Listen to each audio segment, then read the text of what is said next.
Good day everyone, welcome to Indian defence academy. आज हम अपना चैप्टर नंबर 3 का पार्ट 2 करेंगे। ध्यान रखिएगा, पिछली क्लास में हमने पढ़ा था परमानेंट सेटलमेंट, जिसको जमींदारी सिस्टम भी कहा गया था। ध्यान रखिएगा, ये सिर्फ बंगाल तक ही सीमित था, जो कि इंडिया का 19% एरिया कवर करता था।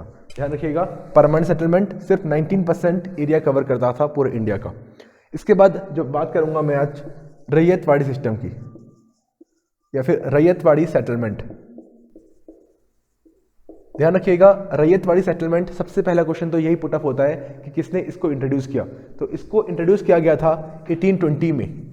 इसको इंट्रोड्यूस किया गया था 1820 में, और किसने किया था? Thomas Munro. Thomas Munro.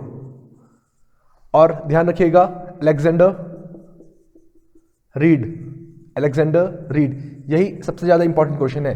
Question आपका यही आएगा, ध्यान रखिएगा इस चीज को। अगर क्वेश्चन आया इस चैप्टर में से तो यही पूछा जाएगा कि ये सेटलमेंट को किसने स्टार्ट किया। परमानेंट को किया था लॉर्ड कॉर्नवालिस ने, और ध्यान रखिएगा रैयतवाड़ी सेटलमेंट को करेंगे Thomas Munro and Alexander Read. Thomas Munro कौन थे? थॉमस मुनरो गवर्नर थे मद्रास के। ध्यान रखिएगा, थॉमस मुनरो गवर्नर थे मद्रास के, और अलेक्जेंडर रीड आपके गवर्नर थे बॉम्बे के। अलेक्जेंडर रीड आपके गवर्नर थे बॉम्बे के। अब क्वेश्चन ये पुटअप होता है कि इसने कितना परसेंट एरिया कवर किया। इसने कितना किया था? 19% परमानेंट सेटलमेंट ने। ये आपका करेगा अराउंड 51% ऑफ इंडिया। देखिए 51% कैसे हो जाएगा? पूरा मद्रास आ रहा है, पूरा बॉम्बे आ रहा है। क्लियर? मद्रास एंड बॉम्बे के अलावा ध्यान रखिएगा आपका बेरार, और साथ में आपका पार्ट्स ऑफ आसाम एंड आपका सिंध का एरिया भी कवर करते हैं ये। तो साथ में सिंध, बेरार एंड आपका parts of Assam. Parts of Assam. Clear? तो आपको इस चीज को ध्यान रखना है। तो रैयतवाड़ी सेटलमेंट 51% एरिया कवर किया, Thomas Munro and Alexander Read, Sindh, Berar and Assam. अब क्वेश्चन ये पुटअप होता है कि ये रैयतवाड़ी सेटलमेंट है क्या, और ये रैयत कौन होते हैं? ध्यान रखिएगा, रैयत मतलब पीजेंट्स। पीजेंट्स को ही रैयत कहा जाता है। जो गरीब लोग हैं, गांव के लोग हैं, वो है क्या? पीजेंट्स, और इन्हीं को कहा जाएगा रैयत। ये जो सेटलमेंट हुआ था डायरेक्टली किसके साथ हुआ था? रैयत के साथ हुआ था, इसलिए इसको बोला गया रैयतवाड़ी सेटलमेंट। इससे पहले आपने देखा था जो सेटलमेंट हुआ था वो जमींदार के साथ हुआ था, इसलिए उसको बोला गया था जमींदारी सेटलमेंट। ये क्या हो जाएगा आपका? ये हो जाएगा आपका रैयतवाड़ी सेटलमेंट। क्यों रैयतवाड़ी? क्योंकि ये रैयत के साथ किया गया था।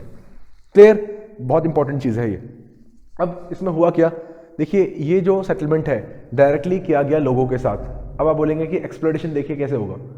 यहाँ पे एक बहुत ही इंपॉर्टेंट क्लास डेवलप हुई जिसको कहा गया मनी लेंडर की, साहूकार की। होता क्या था, इन एरियाज में जो रेवेन्यू है बहुत ज़्यादा हाई था। इवन मद्रास में रेवेन्यू 50% था। 50% का मतलब समझ रहे हैं आप? अगर आप 100 रुपये कमा रहे हैं, 100 रुपीज़ अगर आप अर्न कर रहे हैं, तो 100 में से 50 आप टैक्स दे रहे हैं। ठीक है? कोई बोलेगा कि मेरी सैलरी 1 लाख रुपए है, बट 50,000 टैक्स दे रहा हो। क्लियर? सोचिए 50% तक पहुंच गया था आपका क्या चीज? Land revenue.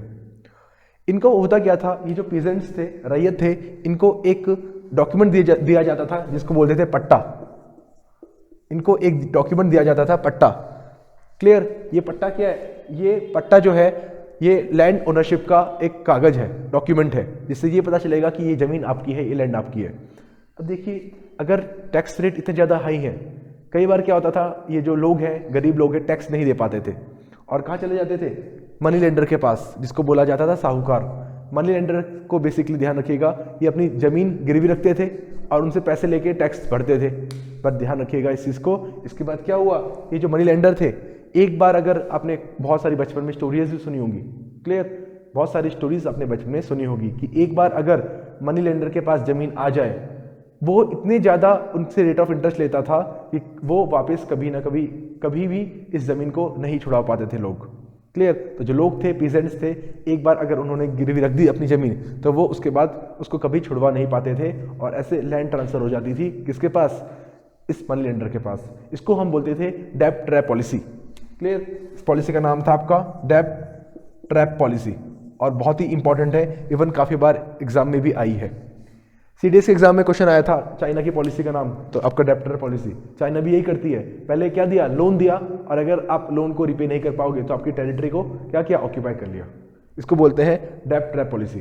तो देख लिया आपने कि रैयत सेटलमेंट क्या था और इसका इंपैक्ट क्या पड़ा।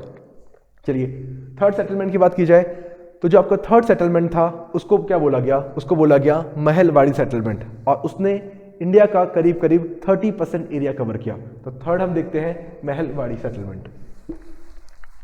इतना अगर आप पढ़ लेंगे ना, ये आपके लिए काफ़ी चीज़ है, ठीक है। अगर आपने इतना पढ़ लिया तो आपका एग्जाम निकल जाएगा। इसके बाद लेक्चर्स देखने हैं, नोट्स पढ़ने हैं, नोट्स आपको डिस्क्रिप्शन में मिल जाएंगे, और आपको क्या करना है उसके बाद आपको क्वेश्चंस लगाने हैं, और जब आप क्वेश्चंस लगाएंगे प्रीवियस से उठा के देखिए वो लगाइए, क्लियर। और यहाँ पे जितने आप क्वेश्चंस लगा सकते हो क्वेश्चंस लगाइए, और आपको आइडिया आ जाएगा कि आप कितने सही ट्रैक में जा रहे हैं और कितने क्वेश्चन सबसे सॉल्व हो रहे हैं, क्लियर। चलिए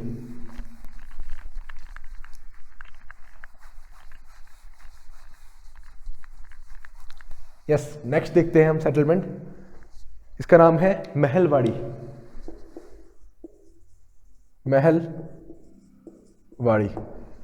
महलवाड़ी सेटलमेंट क्या था, इसको ध्यान रखिएगा। महलवाड़ी सेटलमेंट का एक नाम और, इसको बोला गया टेम्पररी जमींदारी सिस्टम।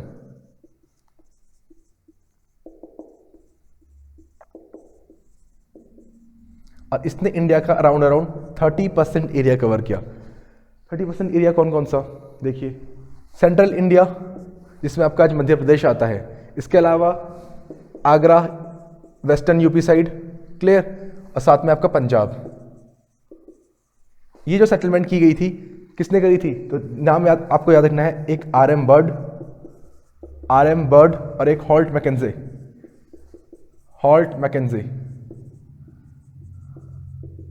क्लियर, ध्यान रखिएगा, R M Bird and Holt Mackenzie ने इस सेटलमेंट को किया था, और कब किया था, 1822 में, क्लियर। तो Holt Mackenzie and R M Bird 1822 में ये सेटलमेंट करी गई थी, जिसका नाम है आपका महलवाड़ी सेटलमेंट। और कहाँ का थी ये, सेंट्रल इंडिया, जो आज का आपका मध्य प्रदेश है, Agra and around Punjab side. अब देखिए क्या थी ये, महल किसको बोलते हैं और इसको टेम्पररी जमींदारी सिस्टम क्यों बोला गया। आपने देखा था जमींदारी सिस्टम में एक बार जो टैक्स फाइनल हो गया, मान लीजिए 10 लाख अगर फाइनल हो गया तो हर बार आप 10 लाख देते रहेंगे।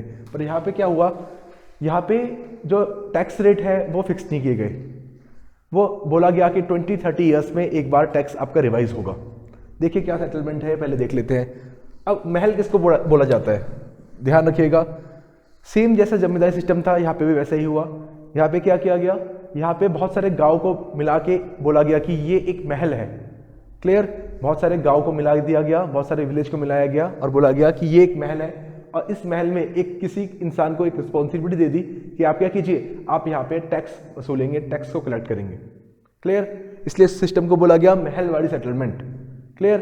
सेम चीजें हैं, बट इसमें क्या होगा, आपका जो टैक्स रेट है वो फिक्स नहीं रहेगा, tax rate is not fixed, और ये आपका क्या हो जाएगा, रिवाइज होता रहेगा हर 10-20 साल में, क्लियर। तो आपको इस चीज को ध्यान रखना है। महलवाड़ी सिस्टम सिर्फ आपको याद रखना है कि भाई R M Bird and Holt Mackenzie ने स्टार्ट किया गया था, इसको बोला था टेम्पररी जमींदारी सिस्टम, 1822 में स्टार्ट किया गया था, और टैक्स रेट इसमें फिक्स नहीं रहते। बाकी जैसे जमींदारी सिस्टम था वैसा ही ये भी सिस्टम था, क्लियर। आई होप आपको ये तीनों से सेटलमेंट समझ में आ गए होंगे।